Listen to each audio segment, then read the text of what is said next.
Hello दोस्तों। अमीर होकर जीवन बिताने का सपना कौन नहीं देखता है। हाँ, ये बात भी सच है कि इसे सच भी कुछ ही लोग कर पाते हैं। इसकी वजह है कि हर आदमी को फाइनेंशियल मैनेजमेंट नहीं आता है। फाइनेंशियल मैनेजमेंट यानी आपकी इनकम में से कितना खर्च करना है, कितने की बचत करनी है और उस बचत को कहाँ इन्वेस्ट करना है। कई बार तो लोगों की अच्छी खासी इनकम होने पर भी उसमें से सेविंग नहीं कर पाते। वहीं कुछ लोग ऐसे भी होते हैं जो बचत तो करना जानते हैं, लेकिन इन्वेस्टमेंट कहाँ करना है, कैसे करना है और इसकी कोई जानकारी नहीं होती।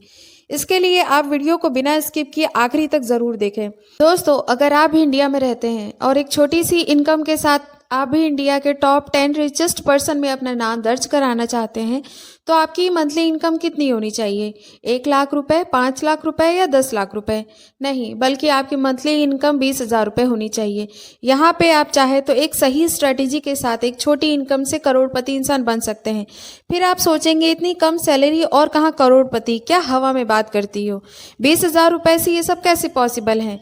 जी हाँ, क्या आप जानते हैं इंडिया के टॉप 1% सबसे अमीर लोग कितना कमाते हैं? अगर एक यंग पर्सन की सैलरी 20,000 रुपये पर मंथ है, तो उस कंडीशन में वेल्थ क्रिएटर्स ये बताते हैं कि इसके लिए ज़रूरी है कि हर यूथ 50-30-20 रूल ऑफ मनी को फॉलो करें। मतलब सिर्फ इतना सा है कि एक आदमी को अपनी बेसिक नीड्स पर अपनी सैलरी का 50% खर्च करने की लिमिट तय करनी होगी। हर हाल में उसे इस लिमिट के दायरे के अंदर ही अपनी ज़रूरतों को निपटाना है। इन नीड्स में हम रेंट, ईएमआई, रोटी, कपड़ा, मकान, बिजली, इंटरनेट, फ़ोन के बिल्स को रख सकते हैं। इसमें थोड़ा ध्यान रखना है कि लग्जरी से कुछ बच के रहें। इससे साफ है कि अगर आपकी सैलरी 20,000 रुपये है, तब तक कोशिश कीजिए कि 10,000 रुपये के अंदर ही सारी बेसिक नीड्स को निपटा लें। साल के हिसाब से ये रकम कम नहीं है। अब आप कहेंगे, महंगाई इतनी ज़्यादा है या इतनी कम सैलरी से पैसा कैसे बचेगा? मैं कहूँगी बिल्कुल बच सकता है। आपने कभी अपने फर्जी के खर्चों पर नज़र डाली है? या आप जिन चीज़ों पर खर्च कर रहे हैं, क्या उन सब से आपको कोई फ़ायदा मिल रहा है? आप सभी के पास एक स्मार्टफोन तो ज़रूर होगा। कुछ के पास बहुत सस्ता होगा, कुछ के पास बहुत ही महंगा होगा। कुछ लोगों ने ये फ़ोन खुद से ख़रीदा होगा ईएमआई पर, या किसी के मम्मी पापा दोस्त ने गिफ्ट किया होगा। अब आप बताइए कि कितने लोग उस फ़ोन का इस्तेमाल सिर्फ बात करने के लिए रखते हैं? कमेंट में ज़रूर बताइएगा। आपकी सैलरी 20,000 रुपये है और आपको एक अमीर इंसान बनना है, तो आप अपने अंदर एक स्किल डेवलप करें। हमें उस फ़ोन को काम पे लगाना होगा एक पैसिव इनकम जनरेट करने के लिए।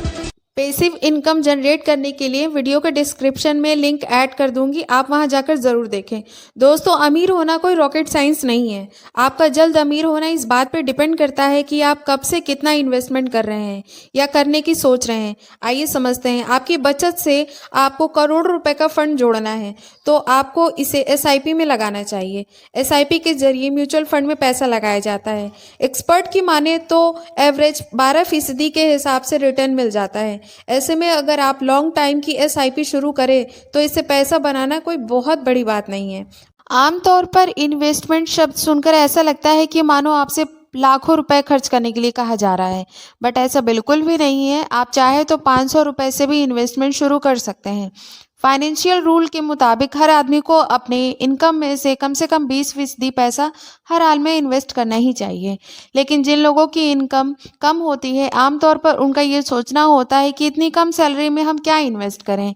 अगर छोटा अमाउंट निवेश भी कर दे तो ज़्यादा से ज़्यादा कितनी रकम आप जमा कर पाएंगे? अगर आप हर महीने 20,000 रुपये भी कमाते हैं, तो भी 20% के रूल के हिसाब से हर महीने 4,000 रुपये तक बचा सकते हैं और 1 करोड़ से ज़्यादा की रकम जोड़ भी सकते हैं। 20,000 की सैलरी में 4,000 रुपये बचाने के लिए आपको अपने खर्चों में कुछ कटौती करनी पड़ेगी, लेकिन इससे आप अपना फ्यूचर आसानी से सेव भी कर सकते हैं।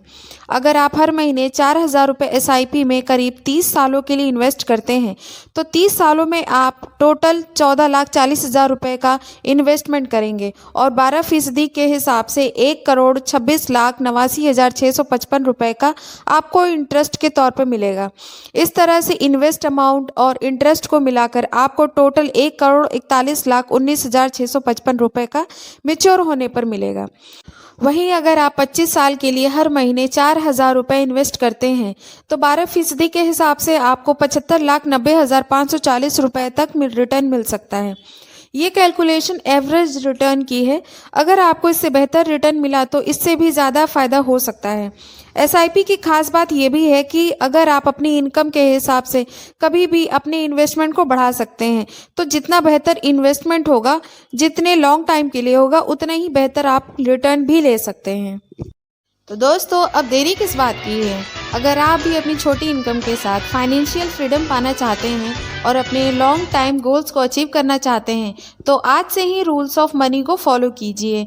मैं ये उम्मीद करती हूँ कि आपने इस वीडियो से कुछ ना कुछ ज़रूर सीखा होगा।